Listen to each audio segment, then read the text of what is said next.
We turn now to Arkansas Governor Asa Hutchinson, who joins us from Little Rock. Good morning to you, Governor. Good morning, Margaret. And we've spoken before about this because after Sandy Hook and the massacre in Connecticut, you ran the NRA's task force on how to stop school shootings. So you've thought a lot about this. There was an armed officer assigned to the elementary school in Uvalde. And then you had a police force response where they did not confront the shooter, who was carrying an AR-15. In Buffalo, the armed guard who was at that grocery store confronted the shooter but was killed. In Parkland, Florida, there was an armed officer on site who did not intervene.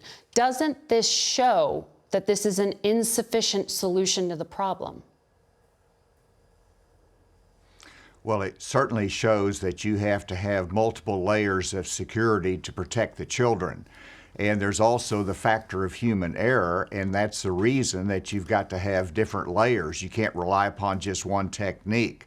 School safety is something that we all have to focus on coming out of the incredible tragedy that we see in Uvalde. We have to look at how we can better secure our schools, and it is about the single point of entry that, by blocking it open, allowed the gunman to come in. It is about the mental health issues where we've got to do better to identify those that are potentially a mass killer. You've got to have our private sector internet providers to do better in using technology to identify these kind of dangerous, violent communications much quicker. And then, of course, we have to be able to train our officers properly. Yeah. We're going to have to learn a lot more facts as to some of the things that happened in Uvalde. Let's be patient, let's learn from them, but we can't give up on our most precious resource in protecting our children. I think a lot of people would agree with many of the things you just said, but then they would ask, why can't we talk about the weapon? I understand a lot of people may want a long gun to go hunting, but then there's this AR-15 style weapon, semi-automatic, not that good for hunting. The bullets travel 3 times the speed of sound. They literally blow bodies apart. That's what was used in Buffalo. It was used in Sandy Hook. It was used in Uvalde. Why not raise the minimum age of purchase to 21 from 18? Well, you've seen some states actually do that. Right. And you've seen it in Florida, you've seen it in California. In California, the restriction was held as unconstitutional. So there are some constitutional challenges to that. Ultimately, I think the Supreme Court is going to give us guidance on it. But you look at AR-15s. But you would endorse that? First of all, each one has to have. No, I want to give a little bit more history. AR-15s were around for 40 years before they were ever used in any type of mass killing or attack. And so it is about the human heart. It is about identifying the culprits and going after them. I think it is a discussion you can have. I come down on the point that that's not going to be the solution, and it's going to cause more harm than good. In Arkansas, for example, as you pointed out, the long rifles, we distinguish those, and those you can acquire at 18 because we hunt with those. It's a culture that we start when we're 14 or 15 here in Arkansas.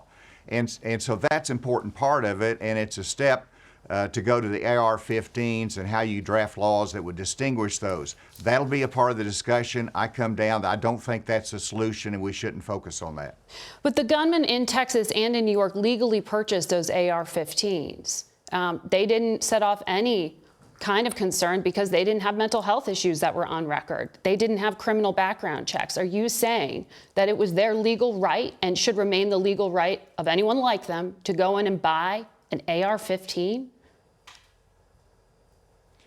Well, an AR-15 is a semi-automatic weapon, just like you have a semi-automatic pistol. It takes a pull of the trigger on each one of those. We ought to outlaw the bump stocks in ways that you can convert that from a semi-automatic to an automatic weapon. That is important to distinguish those two. It is an AR-15 style weapon. that has been used lately, but again, for 40 years it wasn't. And so why is this happening? I think it's copycats, but are we really going after the heart of the problem, or are we going after what we see as the latest trend? And I think it's more important to protect the schools, invest in that. Let's do things that we can agree upon now, and I think that. Why does it have to be either or? Because I think people do want to look at all those other things you rattled off, like mental health, like school security. Let me ask you about something specific then. The shooter went into that room, that elementary school in Uvalde, with 660 rounds of ammunition and that AR-15 style weapon. That's more than 3 times what a U.S. soldier carries into combat.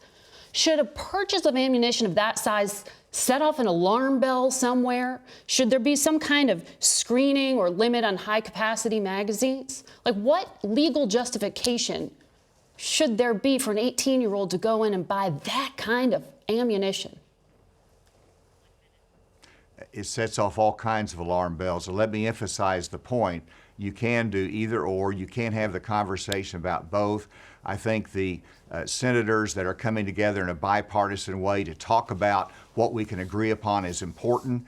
I've communicated with a number of governors. I would like to see a similar bipartisan working group of governors, Democrats and Republicans, seeing what is it we can agree upon that we can address this and learn from this. So yes, and whenever you're looking at the alarm bells, whenever you're looking at these very odd purchases, somebody just turned 18, something has to trigger an alarm bell. Somebody says, let's alert law enforcement to this. This is a concern.